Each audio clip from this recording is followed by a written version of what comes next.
What's up, everybody? You're very welcome along to Saturday night's late night agenda. I hope that you're all keeping well. I would say I hope the sun is shining, but it's getting into the winter now, so the dark nights are coming in. Thank you all for joining me tonight. There's loads of stuff for us to get through. Not really much in regards to transfers for once, if I'm being honest with you. So if you're coming in hoping to hear news about Upamecano and stuff like that, probably best to watch the previous clips that we've put up. But there is a big story tonight, and that is about the potential investment in the football club. Actually, not just in the football club, it's a wider scoping potential investment than that, and I'll go through that in full detail a little bit later on in the stream. Lovely to see Lee Chappie in the chat. How are you, buddy? Said Leicester the only club to say bollocks to the Premier League voting for pay-per-view. We gave Leicester massive credit on the stream last night, Lee, for that very fact. Once again shown themselves to be a proper club of the people there, where the rest of the Premier League voting for that ridiculous £15 pay-per-view nonsense, mate. And look, I'm glad to see that it's been lambasted in the media by journalists, football fans around the world, because it is an absolute joke, to be fair, that they're thinking about it in this current climate. Actually, they're more than thinking about it, it's coming in. But look, we had that rant yesterday, folks. Tonight is Saturday night. I feel like we should be partying or something, and it's weird going into the weekend, isn't it, with no Reds in action, no football game to look forward to, even on Monday night. I'm going to take tomorrow off. Ireland are playing, England are playing, lots of other stuff as well, and I could probably do with reintroducing myself to the family again. So I won't be here tomorrow, but we'll be back on Monday then with a full countdown ahead of the Merseyside derby next Saturday, 12:30 kickoff, of course. How are we, folks? Loads of you in the chat tonight. Welcome. I'm going to wait for it to come in before we get to our main story of the night. But I suppose we should wish a happy 29th birthday today to the man who never skips leg day, Mr. Jadon Shaqiri. Happy birthday to you, sir. I don't know where he is right now, whether he's off with Switzerland or wherever he is in the world. But happy 29th birthday to you, buddy. A Liverpool player and somebody who, may get an opportunity to actually resurrect his career a little bit at Liverpool. The few little fleeting glimpses we've seen of him this season, he looked pretty damn good, to be honest with you. Didn't put a foot wrong, scored an amazing free kick as well. So, maybe we'll see a little bit more of Shaqiri. But look, first and foremost, 29 today. Happy birthday to him.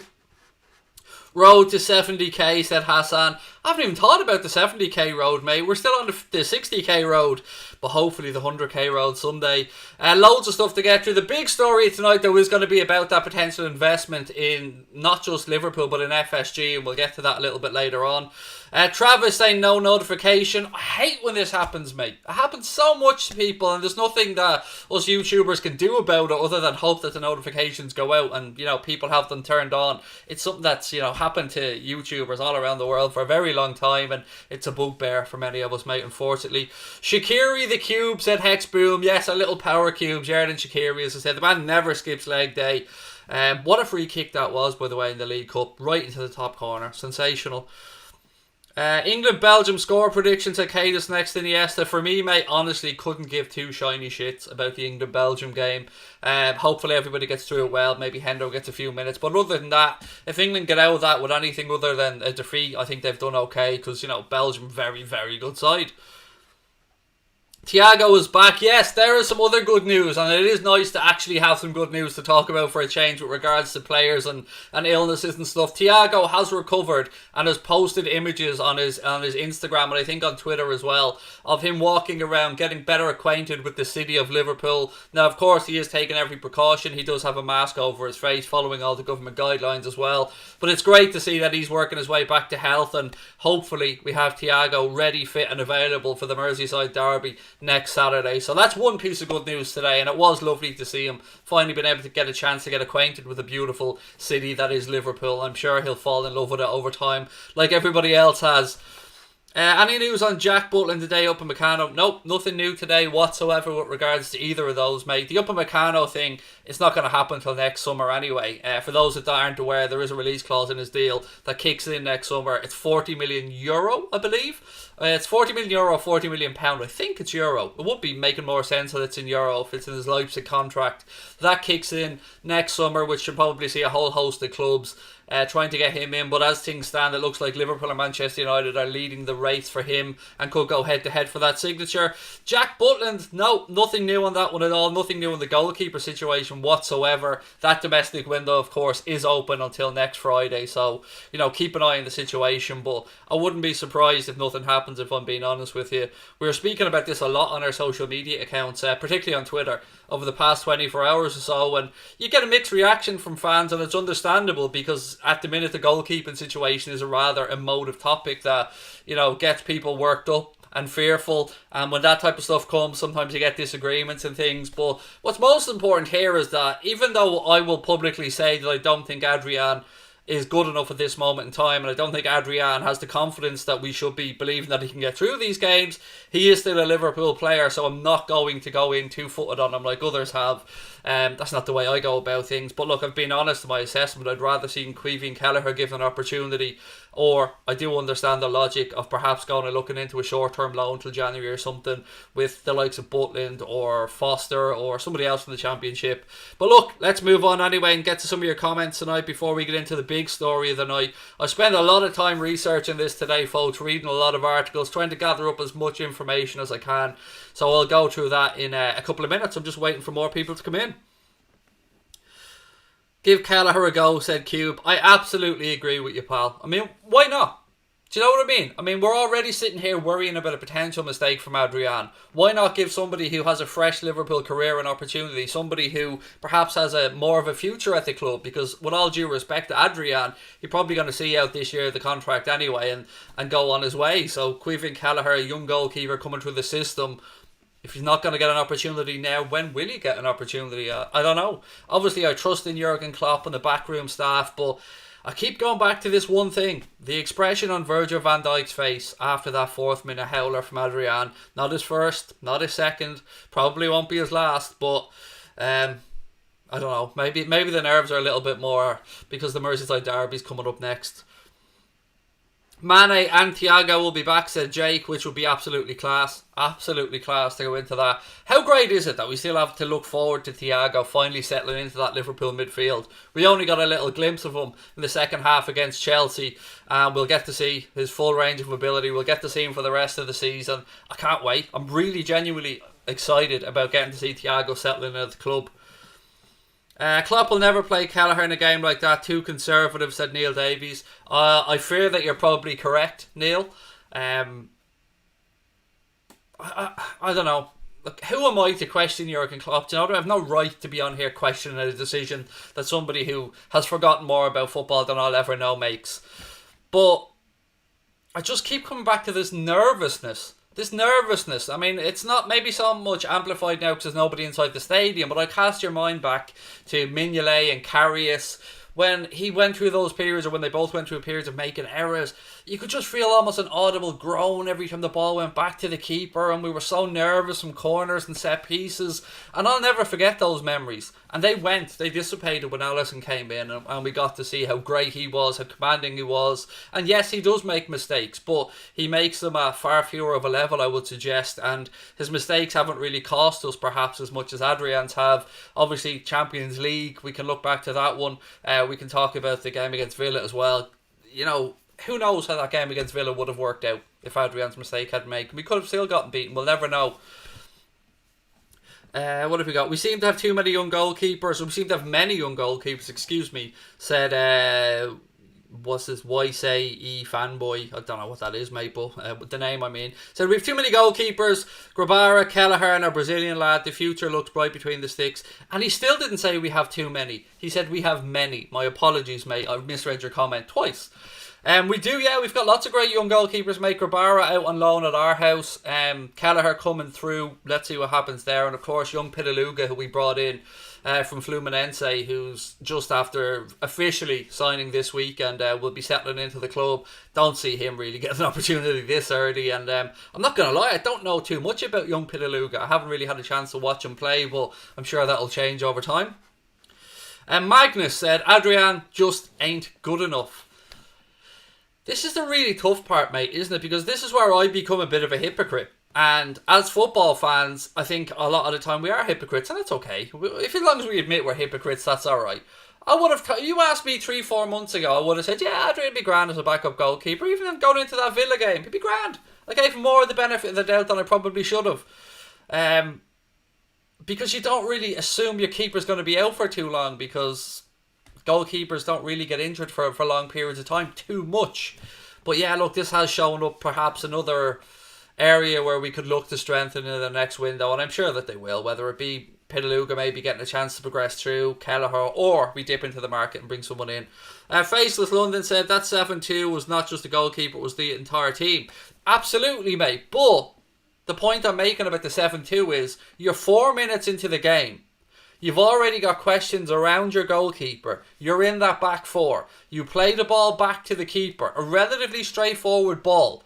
4 minutes in, heavy control, plays it with the wrong foot, and allows Jack Grealish to play it to Ollie Watkins. That set the tone for the game, and that absolutely made our players lose their heads. Now, of course, the players shouldn't have lost their heads, but I'm just going to point you back to the fact that, yeah, the performance was terrible from everybody, but who knows what would have happened if we seen through the first 10 or 15 minutes. That's all I'm saying. People asking what the investment's about. Give me a chance to warm into the stream. You know that I'll go through it for you. I'm not here on demand. This isn't Craig on demand. You don't come in and just ask and I just talk about whatever you want. I promise you we'll get there, but I'm just waiting for more people to come in so I don't have to repeat it because it's a rather long segment. But don't worry, Rob, I will get to it, my friend. Keep the bloody ball away from the back. Keep it with the front three, said Neil Davies. Yeah, ideally, mate, that would be great. Just pin them in. Don't let Everton out and absolutely batter them. Adrian could be Morecambe's fourth goalkeeper, said Ali. Look, this isn't... I don't want to be having a go at Adrian here. The point is more actually, let's put Adrian to the side and let's try and work around a solution to the problem. That's the way I'd look at it. I don't want to be bad-mouthing a Liverpool player. Let's just park Adrian over here and just try and find a solution to a potential problem. That's more the way I'd look at this situation. Is Kelleher going to give us that solution, or would dipping into the market for a short-term loan for somebody like Butland, who I'll be the very first to admit is no way a long-term solution. A lot of people were saying to me Butland ain't good enough either. And I get that, and I understand that, and I would agree with that. But Butland doesn't have the bad muscle memory. He doesn't have the memory of all those missed touches, the nervousness around the defence at Anfield. He doesn't have that built into his psyche. Therein is the difference for me. That's why I would suggest the likes of Kelleher or Butland, because he doesn't have that built-in fear. He hasn't already made those mistakes. He doesn't have that in the back of his mind playing tricks with him. As strong as you could be as a person mentally, that'll always play in your mind. Hexboom said even Man United have reliable backup keepers. Mate, I'll go further than that. Reliable is, I think, an understatement. To have Henderson and to have had Romero as well. That's a great collection of goalkeepers. And I'm the very first one to come on here and take the piss out of United. But in that department, you got to give them credit. Very little, though. Like, we don't want to go overboard here with the credit. Right. Adrian's still better than Kepa. Well, he's not the world's most expensive keeper, Adrian. We did sign him on a free, so there is that one. Ladies and gentlemen, look, I want to just point your attention to a couple of clips that went out last night, or this morning, I should say. Hope you had a chance to look at them. I know a lot of people can't watch the long streams that we do, so we tried to pull little clips from them and post them out. There's one that went out that, if you just allow me to indulge for a second here, one that's called Craig's Journey. It's basically about how I started out, not just making content, but how I started out even on Twitter. How I built myself from up, I should say, my confidence up to even start on Twitter right through to where we are now. So if you have, I think it's 8 minutes long, to check that out, please do later on.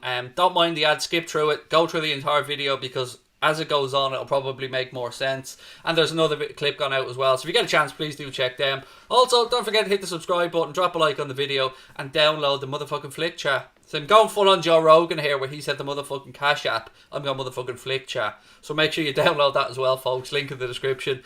Right, let's get going here. Let's talk about the big story of the day. The one that I spent a lot of time researching earlier on. The big story of today stems from the Wall Street Journal. Yes, you did hear me right. The Wall Street Journal. Not really somewhere I go to get my football content, even though they actually do have some very good writers in the States regarding the Premier League and stuff. I've spoken on a few occasions about FSG being prepared to take on a minority shareholder, and you probably remember me mentioning the likes of Billy Bean of Moneyball fame, and I spoke about that previously on streams as well. I also told you guys that Billy Bean, along with his sports banker partner Jerry Cardinal, have put together an investment fund of around $575 million with the aim of investing in a sports team. This morning a story broke via the Wall Street Journal, as I was saying at the start of this segment, where the pair are hoping to acquire a 25% stake in FSG. Now, when I say that, I don't mean in Liverpool Football Club. I mean in all of FSG's business, the Red Sox. I think they've got some motor racing stuff as well. Everything to do with FSG. So Billy Bean and his sports, what did he work at again? His sports sports banker friend, Jerry Cardinal, looking to acquire a 25% stake in FSG, the parent company of Liverpool. That level of investment would see FSG valued at around $8 billion, but would also lead to it being listed on the stock exchange. Red Ball Acquisition Corp is the fund set up by Billy Bean and Jerry Cardinal. It's brought in money from investors with the aim to invest in a sports team. I don't like to use the word franchise, so I'm sticking with the phrase sports team here. If no investment, this is a really interesting catch to this. They've brought in money, so the numbers aren't adding up here. A lot of people will pick up the fact that I've said they're going to acquire a 25% stake in FSG, and that'll value FSG as $8 billion. But you heard me say at the start of the segment that they've acquired $525 million of a fund to invest. Well, they've brought on extra money, so there are people who have committed to come in and give them another just roughly over $1 billion, I think. But there's a bit of a caveat to that. If no investment is made within 2 years, that money would be repaid to the investor. So they've got their own money, but they're also bringing in money from outside as well, which is why they started Red Ball Acquisition Corp, as I spoke about. The $575 million that they already have will be boosted by the $1 billion that they're bringing in. Jerry Cardinal already owns French club Toulouse, and I believe Billy Bean is wrapped up with Barnsley, and I think he has some links to a Dutch side as well, if my memory is correct. So is this something to get excited about from a Liverpool perspective? Yes. There's a couple of things that this may do. This may free up some money for FSG that they could look to reinvest into the club, or they could take some of that money and take it as a profit. It will also obviously give Liverpool a bigger scope to reach bigger markets around the world, and I think it will just be a good thing for the club in general. Now, one thing that FSG have always said is it has to be the right type of investment. So it's not just somebody who bangs a load of cash down on the table and says, here lads, let's go and invest in Liverpool or invest in FSG and go out there and do whatever. It has to be right from a strategic point of view. And look, I'm not going to lie to you, I don't understand that level of football finance or sports finance at all. This is a story that I'm just starting to get to grips with now, and I'll be looking to read more on this as we move forward to see quite how it could impact Liverpool. I would imagine it could only impact us in a positive way. Same to maybe Red Sox fans that are watching right now. We do know that John W. Henry tried to get Billy Bean of the Oakland Athletics obviously to come to the Red Sox due to all the Moneyball fame and stuff, but if you push that aside, and look, it's an easy thing to just label Moneyball, but it is a very interesting potential investment here. We know LeBron James, as an example, has a small minority share in Liverpool Football Club due to his I think it's his image rights deal or something that he has with FSG. So something to keep an eye on. And I was telling you guys about this potential investment over the past few weeks because I got wind of it maybe 6-7 weeks ago. I think it first broke that Billy Bean was looking to put together an investment fund to invest into a sports team. It looks like they're going to go that one step further, as I said, by not just investing in one team, but trying to invest in a 25% stake in FSG as a whole.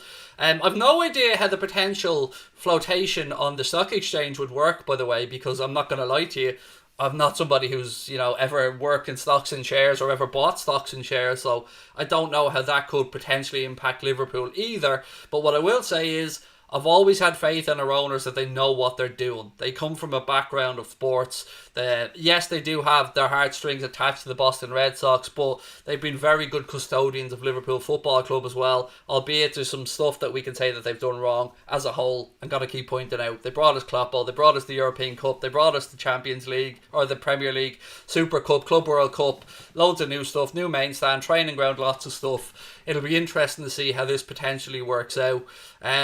There was other talk of investment years back from some, I think it was some money from Saudi Arabia or something like that, if memory is correct, but that didn't work out.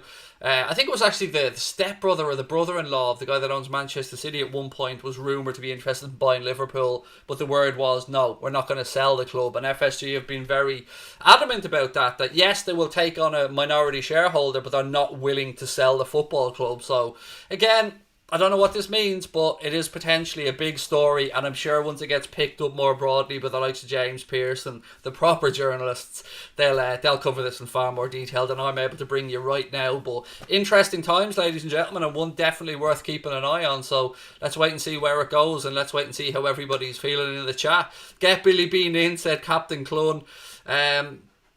The investors want Mbappe 2021. Look, that is a dream. We all think that maybe Nike could do something here for Sancho or Mbappe. I don't think we can ever afford Mbappe's wages, even with this level of potential investment. But yeah, it's interesting. I mean, what will Liverpool be valued at if FSG goes onto the stock exchange? Will that have a positive or a negative impact on the club? I don't understand, because that's not my background. And I'm just a mere football fan like everybody else. But yeah, just something that I read today, did a little bit of digging on, and thought I'd bring to you guys. And if anybody comes in at the end, I'll happily repeat that. Billy Bean is a Liverpool fan. I don't know if he is or isn't, mate. I can't say. Is it AZ Alkmaar Billy Bean has shares in? I don't know if he even has shares, mate. I think he might be an advisor to one of the clubs in Holland. I don't know if he does have shares there or not. I know I'm fairly certain Barnsley is one of the clubs that he does have shares in. But I think he might just be an advisor to the company or the club in Holland. Hi Craig, I'm late. Anything I missed, said Raheem. Nothing too much, mate. Now we're just really shooting the breeze tonight. Weren't FSG worth £2 billion? No, Liverpool Football Club is rumoured to be worth around that mark, mate. FSG as a whole have no idea what their valuation is. But this valuation, if that investment went through, would value FSG at $8 billion. So that's a lot of money. It's a lot of money, and you can see how well FSG have invested in the Red Sox and in Liverpool and improved those assets as well. And look, they are assets to them as much as we think of them as a football club that we all love. Assets is the way that's looked at, I suppose, from a cold-hearted business point of view. Not that I'm accusing our owners of being cold-hearted, by the way. I think they've been very good owners, as I've said, for quite a while. We'd have to get in a big name off the books for Mbappe. Don't think it'll happen, said you and Jackson. How are they worth $8 billion? Well, they own Liverpool Football Club. They own the Red Sox. They owned they have, I don't know if they had something to do with NASCAR or something like that. There's some racing network or something that they own, along with a few other bits and pieces, mate. So their whole portfolio would value them with this investment at around $8 billion. Don't ask me how the numbers work, mate. I'm not a finance guy. I'm just telling you guys what I've read today in the Wall Street Journal and stuff I've read in the New York Times before, and other bits and pieces. Could the deal mean Toulouse and that Dutch club become feeder clubs? That is one of the really interesting potential benefits to this, mate. So yes, we could end up with a feeder club, if you want to call it that, or a sister club, or whatever way you want to phrase it. And that maybe Toulouse, I don't know, maybe one of the Dutch clubs. But yes, that's a very good point, mate, and one that has been muted for a while now. So keep an eye on the situation as it develops. We know that there are clubs like Chelsea, I think, have a good working relationships with one of the Dutch side that, I don't want to again call them a feeder club, but they certainly do give experience to young Chelsea players, and then they either get sold or they come back. So that's something that Liverpool could be looking to do. Someone said FSG are worth 3.8 billion. Alright, I'm going to read out the very important line in this that I don't know if it's going over people's heads, if I didn't express it correctly or not, so bear with me. The level of investment that's been spoken about here would value FSG at $8 billion and would see it being listed on the stock exchange. That's coming from the Wall Street Journal. I'm not the one telling you that FSG are valued at 8 billion quid. I'm leaving that to people who are far more qualified than I to come up with that. That's the line I think you need to pay attention to. If that investment went ahead on the stock exchange with the assets that they have, it would see FSG's valuation based on that 25% investment at $8 billion. There you go.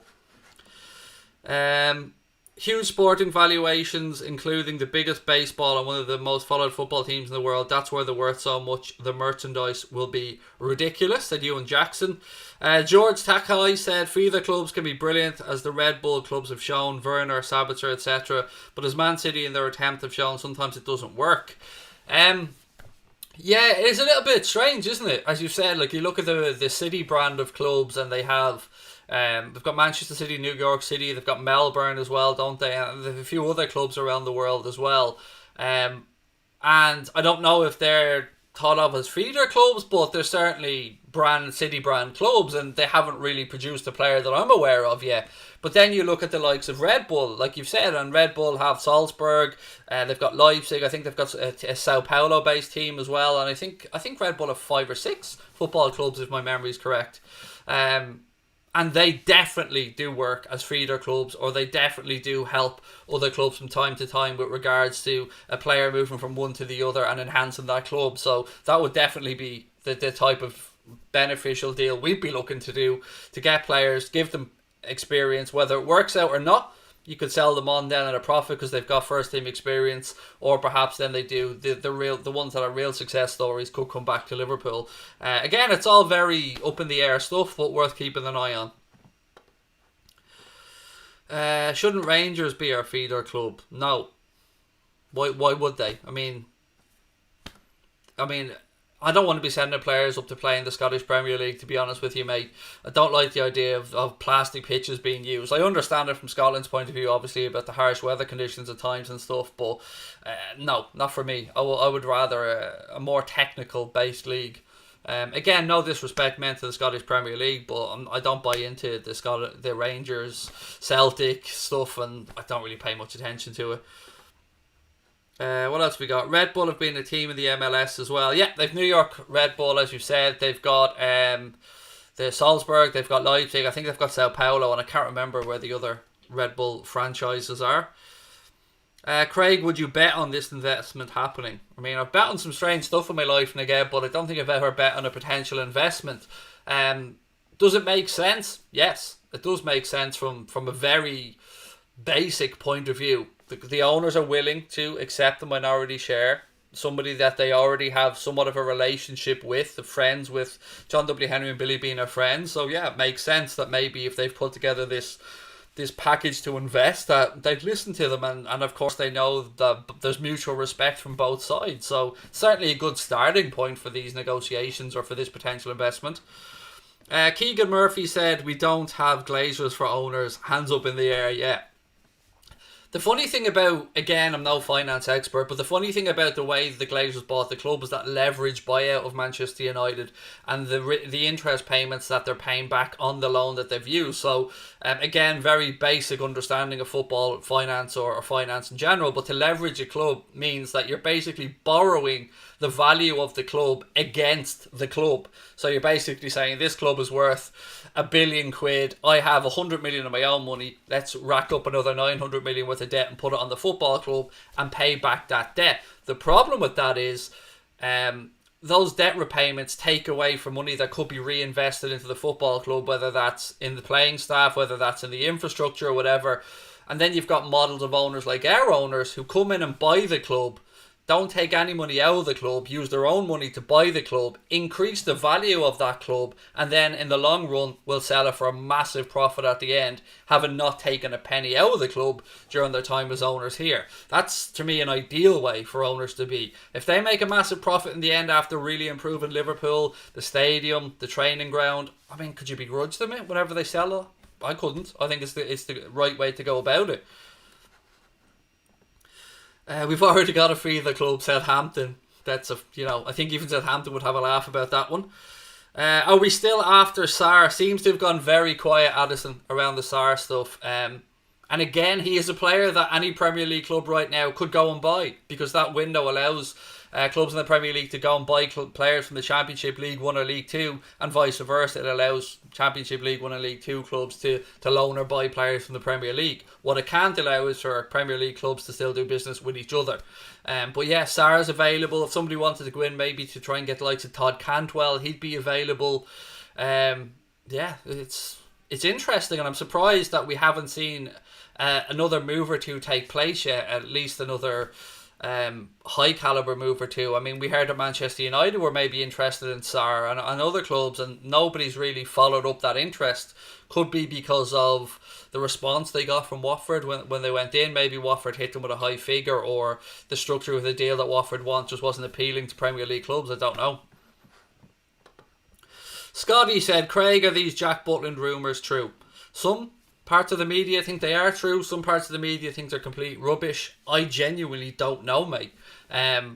all I can give you is my opinion on the situation. I can't tell you factually whether Liverpool are going to try and sign Jack Butland or not. That much I don't know. What have you got? Man United and City are both in a lot of debt.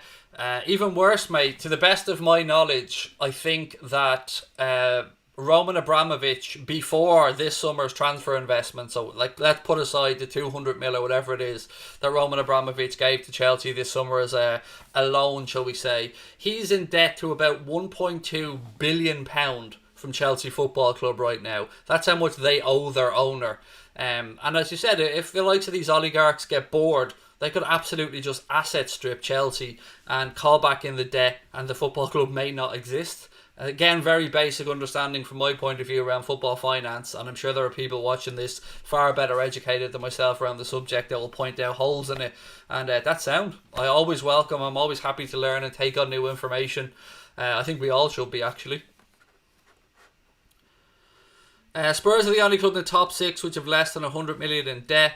That is incorrect as far as I'm aware, mate. I believe that Daniel Levy took a loan from the government to help Spurs during this situation that the world finds itself in of in excess of 100 million. Also, they have the massive debt from buying the stadium. Now, they will bring in money, I think, from White Hart Lane, but they have that 1 billion for that magnificent, and I've been to the Spurs new stadium. It is a magnificent stadium, which I don't think will cripple Spurs, but you know, it does have to be talked about as well when you're mentioning that. But I'm fairly certain I read somewhere during this pandemic that that Daniel Levy took a loan from the government. In fact, let me just have a look through my phone, because I used to have information on all of this stuff, but I'm fairly sure I deleted it pretty recently. I'm looking back through my phone now, knowing that I did.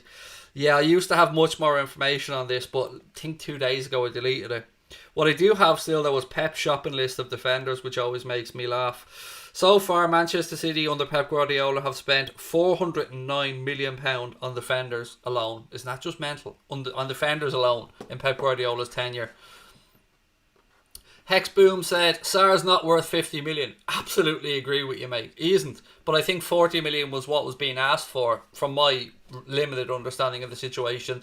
But I think it's more about the structure of the deal as well. So like with Diogo Jota as an example, he's going to cost Liverpool 45 or 46 million pound all in, but we only had to pay about 10% of that up front, which I think, we had to pay 9.5 million, I think, up front, about 20% of that.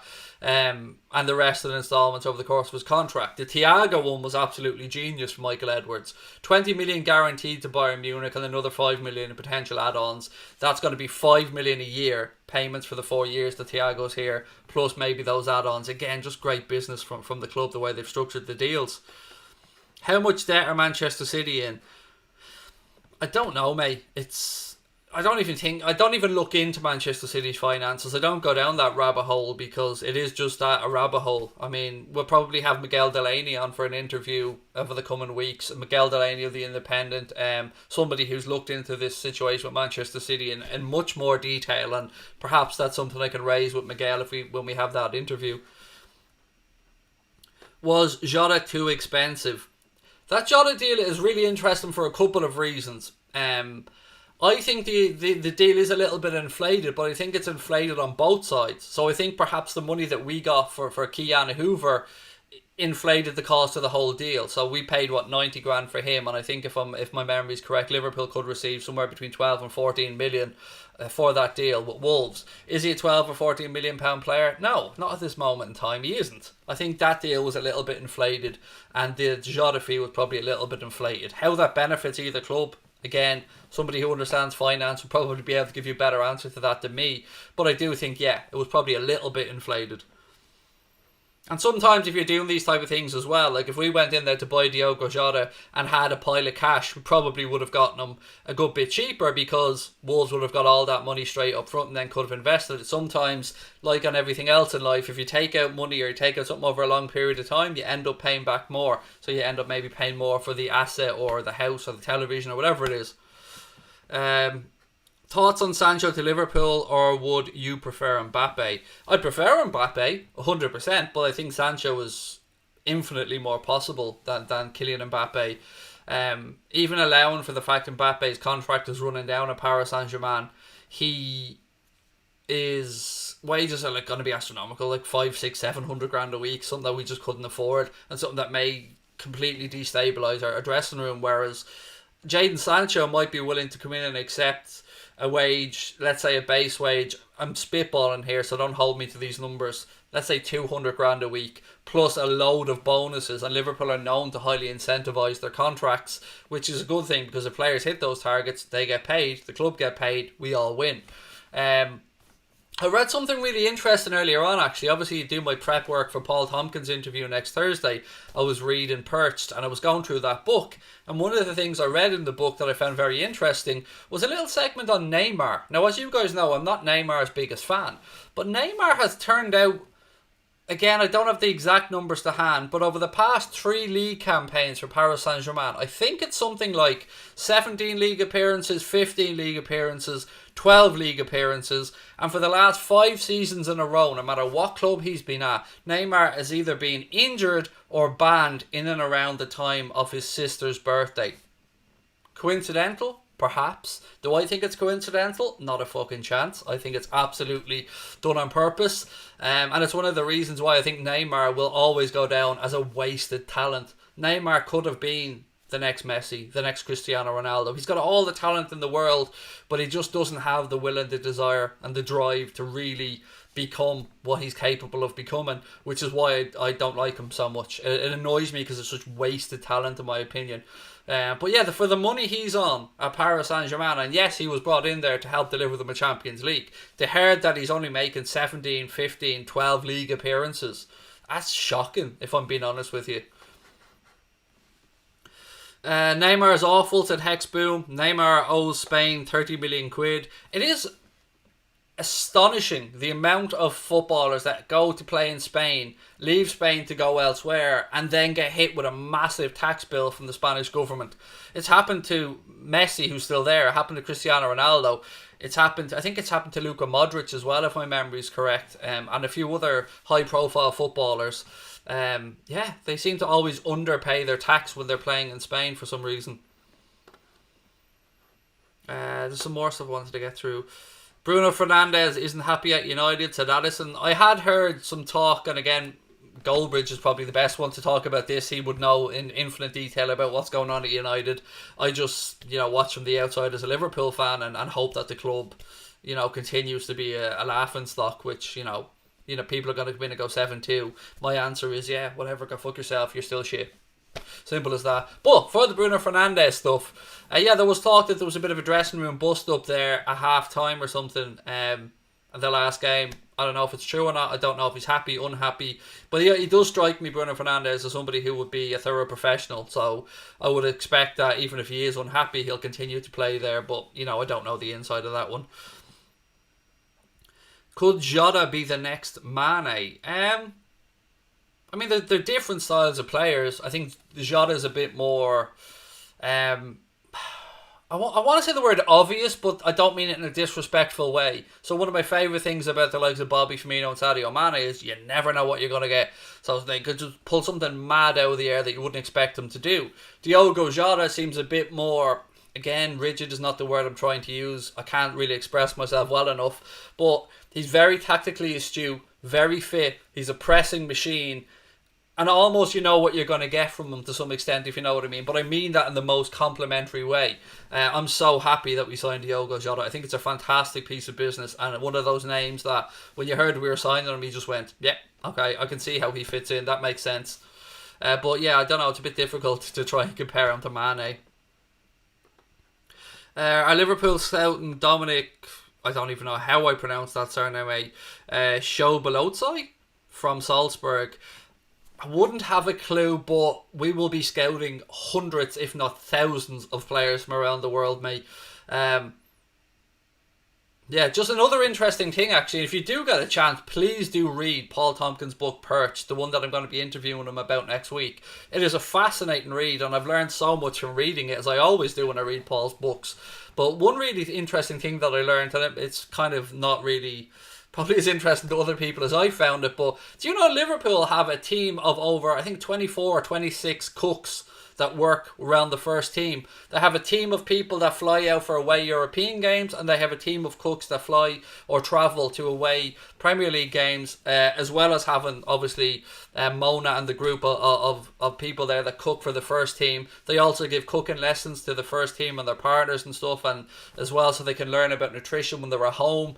You just see the level of detail that Klopp has brought to the club, and you start to see the reason why we're as successful as we are. It isn't by accident, it isn't by fluke, it's through meticulous attention to detail from Klopp and the backroom staff, and bringing in the best people to work on all of these departments. It is truly phenomenal. And I'll tell you what I'm struggling with about this Paul Tompkins interview. I'm struggling to condense it down to the minimum amount of questions, because right now I probably have 40 questions that I want to ask Paul in that interview, but obviously I have to condense that down for time purposes, and it's very difficult to try and pick out what to talk about because there's so much interesting stuff inside the book. Good to see Thiago back, said Jafal. Absolutely brilliant, mate. Absolutely brilliant. To see him out and about getting to know the wonderful city of Liverpool today with his mask on, I should point out, following guidelines and stuff, and rightly so. Yeah, it's lovely. It's good to know that he's back to health as well. That's the most important thing. You wish anybody that gets struck down with this illness a full and speedy recovery. And yeah, it is just the thoughts of Thiago in that midfield. I'm already smiling. I'm excited about it. Captain Clun said United will offer more wages, it's the only way. Yes, we can't match United on wages. So I won't even try and make that argument. Any United fans watching that are expecting me maybe to try and argue against that, no, I can't argue against it, because United can offer more wages than us, because United are United bring in more money than Liverpool. There's no two ways of dressing that up. I can see some people in the chat like Job back there saying UTV up to Villa. Mate, I've nothing but congratulations for Villa for that result. There was no saltiness from me in any way, shape or form around that result towards Aston Villa. Dean Smith, masterclass there. You guys played really well and thoroughly deserved that victory. So I've got no problem with Villa fans coming in, having a bit of banter with us over the result. Congratulations, you earned the win. I'm not salty about it whatsoever. Right, more stuff. What have we got? What did Grujic say about Adrian? Again, I'm paraphrasing here, so I don't have the exact words to hand, but he basically said something like it was the end of Adrian's Liverpool career, something along those lines. And again, I want to point out their words attributed to Marko Grujic. He probably did say something close to it or exactly it, but it's very unprofessional. But sometimes maybe people just express... It's tough because he's going to be criticised for it, and rightly so, because it's unprofessional. But at the same time, as football fans, we often like to see these little glimpses of honesty from footballers who, can get frustrated at times as well. So yeah, the club, I'm sure, won't be too happy with him saying that. But if it's his honest opinion, I don't know. How's your weekend going so far? Said David Little. It's good, mate. It's quiet. It's never great when the Reds aren't in action. It's alright. It's a bit boring if I'm being honest. I mean, I've been able to have a lot of work to get through, so a lot of research for the interview with Paul Tompkins and other bits and pieces as well that I can't tell you about yet. Other interviews that we have lined up and stuff. But what I can say is, make sure you hit that subscribe button, drop a like on this stream, and I'm going to carry on for another 15 minutes or so. So whatever you want to talk about tonight, folks, if there's any questions you're at, please do whack it into the chat. I appreciate people coming in on a Saturday night and taking time to watch. I really do.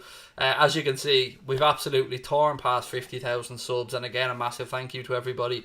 I want to again call your attention to a little segment that we pulled from last night. If you have 8 minutes when this stream is over, please do have a look. If you're ever interested to know my personal journey, and I go into full detail about my well, you know what? I say full detail, I'm only touching the sides of what's gone on inside my personal family life, my own battles with anxiety and stuff. There's an 8-minute clip there that talks through that. If you have a chance later on, I'd love you to watch it, and please let me know your thoughts on it in the comment section below as well.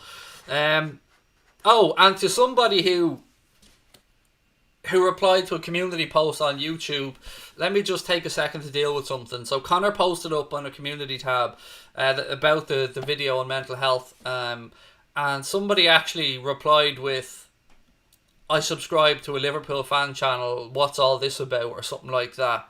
There are people behind every channel, mate, and there are personal stories that go along with it. And whilst I understand that they won't be for everybody, and some people won't have any interest in it.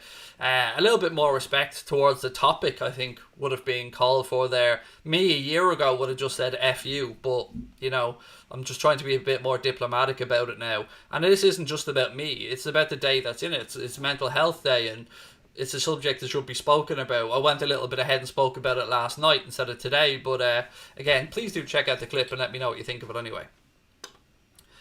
Why is Firmino class for Brazil but not so much for Liverpool?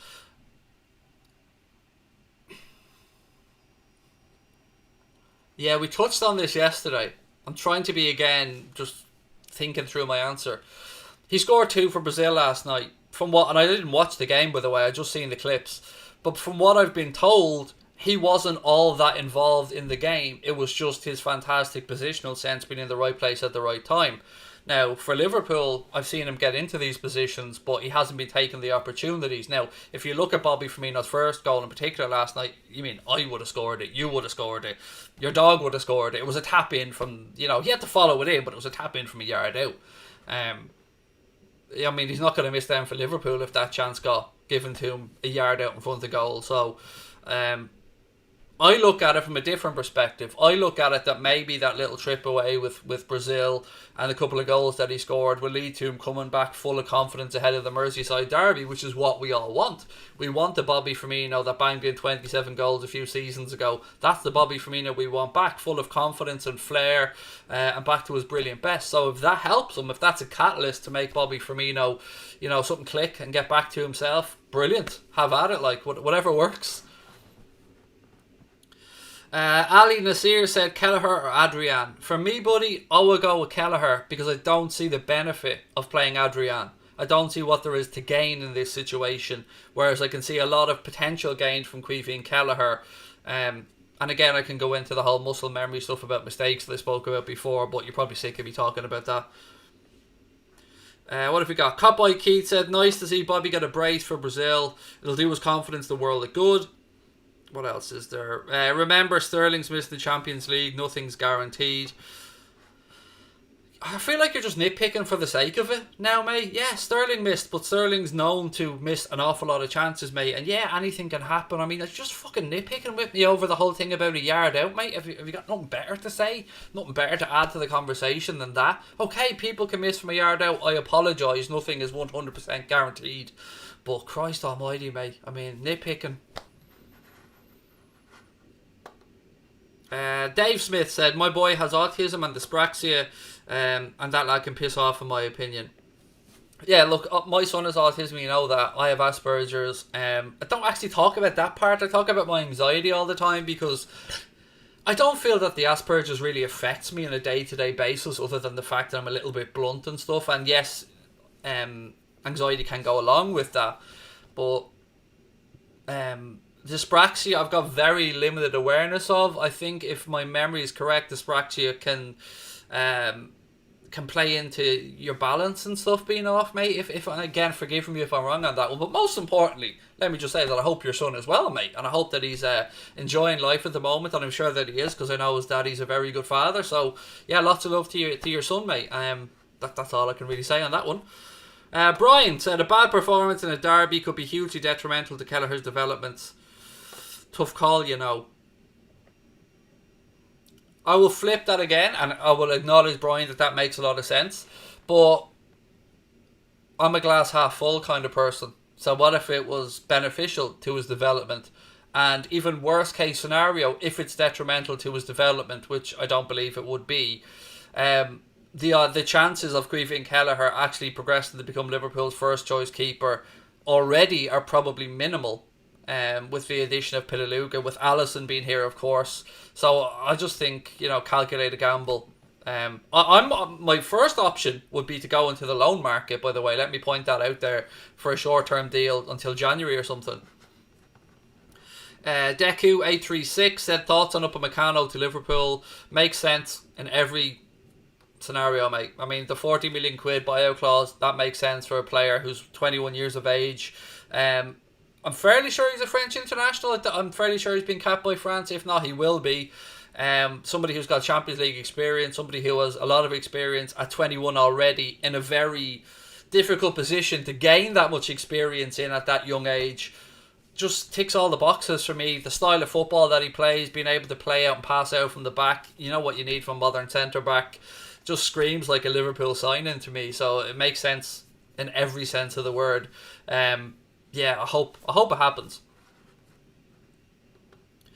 Jafal said, talk about the real possibility of bringing Jack Butland and what makes now the defence untrusted. Are we going to see defender transfer? No, our defence is sound, mate. If we had Alisson in goal, we wouldn't be really talking too much about the defence. You can improve on certain things, but if we push Alisson aside and look at the defence for a second, because I think, you know, we'll talk about the Butland thing and we have spoke about it, but if we just look at the defence for a second and go to the Villa game as the example, the reason that we were defensively shoddy that day was for a couple of reasons. One, the high line, which has been spoken about a lot. Now, the high line is important for a couple of reasons. One, in order for the high line to work, you need the system to work. So you need VAR to work, and that will, so we can tick that box. We need the players to hold the line correctly, but most importantly, for that to work, you need the midfielders and the attackers to press their fucking hearts out in the system that they're designed to do it. And this is the reason why you need that press. If you don't have players pressing the Aston Villa fullbacks, the Aston Villa centre-backs and midfielders when they pick up the ball, immediately if they get their head up and have time on the ball, they look, and the likes of Ollie Watkins or Jack Grealish or anybody with pace can get in behind that Liverpool line. Even if Liverpool hold their line correctly and the opposition time the run from the halfway line, the margin for error that those players have to drop that ball into is huge, which is why it's a risky thing, but it can be worthwhile if the press comes from the midfield and the attackers. Therein lies the beauty of Sadio Mane, Mbappe, Firmino, Mohamed Salah, in that they will press the hell out of defenders and they won't give them time to get their head up and look for that ball. They'll force them into maybe playing a sideways pass or maybe even trying a long hopeful ball upfield. If they get time to settle, just think about it yourself. If our defenders are just inside their own half, and let's say we're playing against, I don't know, Manchester City, and Laporte picks the ball up, Firmino doesn't come to press him, Laporte looks up and spots Raheem Sterling up against Joe Gomez, a little ball over the top where the margin for error is huge. I mean, basically half the pitch that didn't get into there. You can see where there's trouble. So the press needs to come from the midfield and the attackers in order to make that high line work. Right, what else have we got? Brian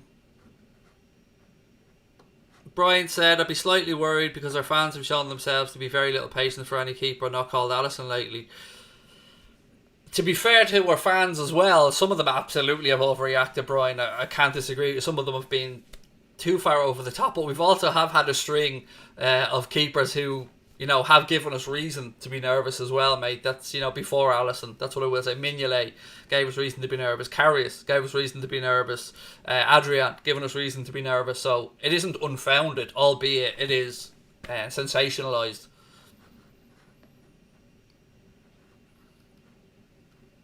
You're right, it's balance type illness, but he's doing karate and he can ride a bike at 7, but he's loving life. That's class to hear, mate. It's great that you've got him involved in sport like that as well, and that he's out there loving life. That makes me smile, Dave, and lots of love to your son, as I said earlier on. Brian pointed out as well that Hendo was a huge miss. Again, can't disagree with what Brian is saying. Jordan Henderson is one of those players that you really don't see how beneficial he is to the team until he's there. I mean, let's look back. And again, I'm going to go back to Paul Tompkins' fantastic book here, Perched. He was talking about Manchester United's very well-regarded and rightly so manager, Sir Alex Ferguson, talking about Ravel Morrison breaking through at Manchester United, saying that he was the most gifted talent, most gifted youngster he'd ever seen come through at the football club. How has his career gone? Nowhere. And why is his career not gone anywhere? Because he does not have the right attitude. He doesn't train as well. Then you look at Jordan Henderson, who Alex Ferguson weirdly spoke about his gait and his running style, and that he thought that there might be injuries there down the line and it wasn't suitable signing. Look at Jordan Henderson, could have left and gone to Fulham at that time. The difference between potential and the difference between somebody realising their life ambitions is the hard work and the dedication that Jordan Henderson puts in and day out on the training ground. The level of competition and the level of professionalism that runs throughout this Liverpool squad is probably second to none. So give me 20 Jordan Henderson's for one Ravel Morrison, because I want my players and I want my team to be fighting for the shirt, to be fully dedicated, and I don't want a single dickhead in this group, and thankfully we don't have one because Klopp just wouldn't stand for it. What would you do if Liverpool signed Mbappe? Obviously I'd be really happy, mate, but can't see it happening. The boss said, love you Craig, love you too, mate, thank you very much. Ravel Morrison has had a crazy career, just recently left Sunderland. He's been a couple of spells at QPR as well, Brian. I think he had a couple of spells in Europe as well, if my memory's right. And yet just hasn't worked out anywhere for him. And again, not because he isn't a gifted footballer, it's all to do with seemingly having the right people around you, being in the right environment, training in the right way, being dedicated to your craft. Let's look at Eden Hazard as an example. Somebody who Chelsea players hold in infinitely high esteem, but has gone almost entire seasons without scoring goals, consistently shows up the pre-season overweight. So he got his dream move, the move that he basically spoke about his entire time at Chelsea, to Real Madrid. And what did he do? Showed up for pre-season apparently 7 kilograms overweight, which for a professional footballer I think is, and even if it might be a little bit less than 7, if I've got that number right, excuse me, but it is over, a good chunk over his weight that he should be. And his answer is, when I'm on holiday, I'm on holiday. That's not, when you get your dream move to a club like Real Madrid that you've been trying to get for your entire career, and you show up like that, that tells you a lot. And that tells you why Eden Hazard, again, didn't live up to the standards that he could have. And I've never understood why people have tried to hold him up here and Mohamed Salah up here. Let's be quite frank about this, and I'm going to be very honest in my assessment here. Eden Hazard is not fit to lace Mohamed Salah's boots because of Mohamed Salah's consistency. Eden Hazard showed nowhere near that consistency. On his day, Eden Hazard is unplayable. Eden Hazard's performance at Anfield was one of the best away performances I've seen from a footballer, but that day doesn't come often enough. So give me Mohamed Salah every day of the week over Eden Hazard, because you know what you're getting from Mo. Professionalism, dedication to his craft, and no fucking about. And that's again why he's a Jurgen Klopp player. Right, Hazard is talented, but he does lack the drive. Again, no, I'm not going to deny Eden Hazard's ability, quality, but these are the little details. They're the differences between getting to where you really want to be and what you're capable of being, and really, fulfilling your ambition, to not quite doing it, but still having a very good career all the same to Eden Hazard. I mean, I'm not coming on here to knock Hazard. Where does PSG get enough money to pay Mbappe? I mean, there's a very simple answer to that, mate, and I think you know the answer to it. Salah, the four-season wonder and counting. Exactly, mate, exactly. Pogba trying to get himself to Madrid now. 5 minutes later, press release saying that they're not interested. He's another one, said Brian. Yeah, Paul Pogba probably divides a lot of Manchester United fans as well. Who somebody at Juventus looked a completely different player. I don't know if it was the style of the league. I don't know if it was the way Allegri set them up, but just seemed much more confident and much more happy with life. The Paul Pogba that we've seen at Manchester United, again, consistently just has not delivered. People point to the fact that he won a World Cup. Absolutely great. How does that help Manchester United in any way, shape or form when he puts on that shirt? It doesn't. What county are you from in Ireland, pal? Now Wexford, originally Dublin. What else we got? Hazard and Neymar are more talented, but Mo and Mane are way more effective. Absolutely. Give me Mohamed Salah and Sadio Mane every day of the week, because you know what you're going to get from them. You're going to get their best all the time. Even on an off day, they're going to try and try and try. They're not going to hide. They're not going to sulk. Right, look, ladies and gentlemen, I think I'm going to call that one a night, if that's okay. I will see you wonderful people on Monday. Actually, do you know what? No, before I go, let me just recap for those that didn't see it earlier on. Let me recap the big story of the day. Sorry. So the big story of the day comes from the Wall Street Journal, and I've spoken on a few occasions about FSG being prepared to take on a minority shareholder, and you probably remember me mentioning the name Billy Bean of Moneyball fame.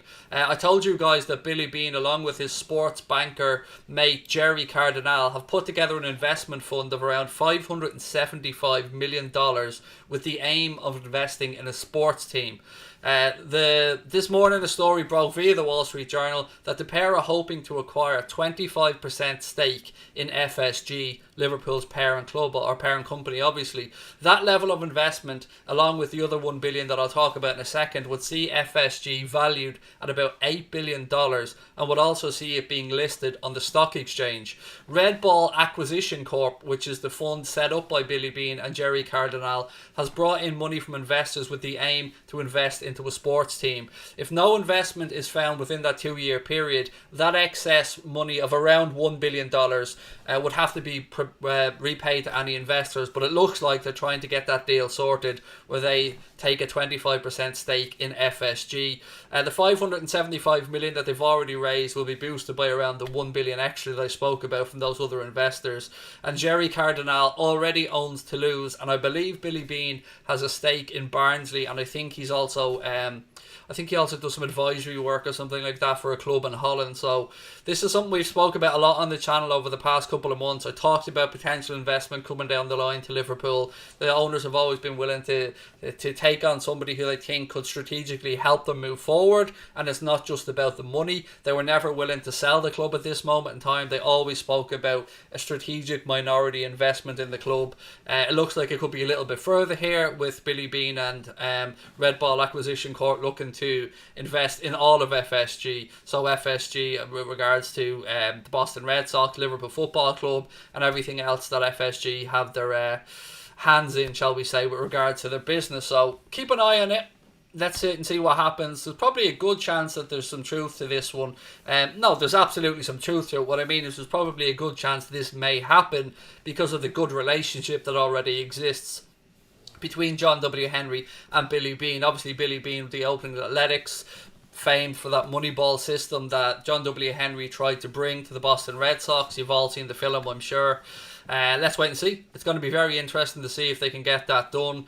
It could be massive for Liverpool Football Club, or it could not. I genuinely don't know how this will affect us. The stuff around FSG being floated on the stock exchange, then again I'd be very intrigued to see how that works for Liverpool Football Club, and I'd also like to see if this leads to us potentially having a sister club or a feeder club, or whatever way you want to discuss that. As I said there a few minutes ago, Jerry Cardinal owns Toulouse. There's been talk of us maybe linking up with a Dutch club or something in the past to send players out on loan to gain experience and either come back to Liverpool then or maybe be sold on for a profit. So it's an interesting story during the international break when there's not really too much else out there. We've spoke about the Jack Butland stuff and all the potential things that may happen. But this really is interesting, and it's something that I'm going to do as much reading on as I can. Let me know your thoughts about this, folks, in the comment section as well. If you're watching this back, maybe you have some information you'd like to share. Maybe you're somebody who comes from a financial background that would be able to fill me in on a lot of stuff regarding this, because I'll be the first one to say I've got limited understanding of finance in general. I've never been involved in any of these massive deals or anything like that. But it is really interesting, and this one seems to add up a bit. You probably remember there was talk of somebody looking to buy Liverpool a couple of seasons back. I think it was some relation to Sheikh Mansour's, if my memory serves correct. Or it was either that or the guy that owns Paris Saint-Germain, one or the other. There was talk of them looking to buy Liverpool. There was a value thrown around at about 2 billion quid at the time, and that was flatly rejected by FSG, who said that they're not willing or wanting to sell Liverpool Football Club at this moment in time.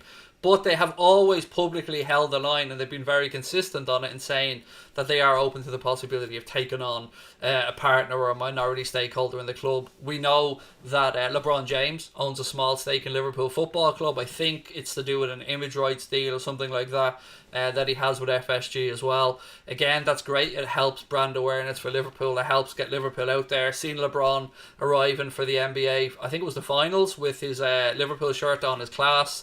And again, you tie that into Nike and stuff as well. There's lots of links there. So one to keep an eye on over the international break. And again, if you are somebody that can shed more light on this, I'd love to know your thoughts in the comment section. What is FSG in full? Fenway Sports Group. That's what it stands for, mate. Fenway Sports Group. They used to be called NESN, New England Sports Network, then changed to Fenway Sports Group.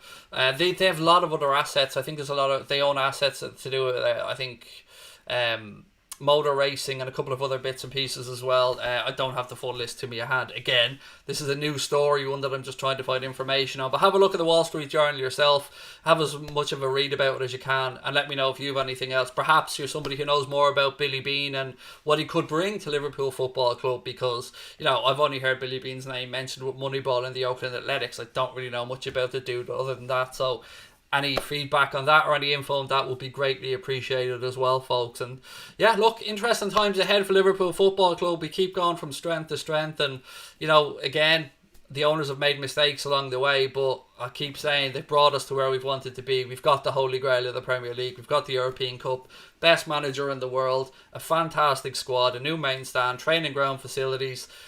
Good times. It is a good time to be a Liverpool fan, ladies and gentlemen. And look, thank you for taking the time to watch. Let you know your thoughts in the comment section. I'm going to take tomorrow off, as I promised you guys, and I will see you on Monday. We'll start our build up to the Merseyside Derby next Saturday. We'll be live from 12 o'clock because the game's at 12:30 p.m. kickoff. What else have we got? Don't forget to join the Anfield Agenda Flick Chat group, link in the description. If you want to follow us on Twitter or on Instagram, it's just at Anfield Agenda. If you want to follow me personally, it's just at Craig Holden. Connor Crosby is at Mr. Crosby _. I think that's about it, ladies and gentlemen. Enjoy the rest of your weekends. I'm off to watch the rest of the darts. Up the champions. Love to you all.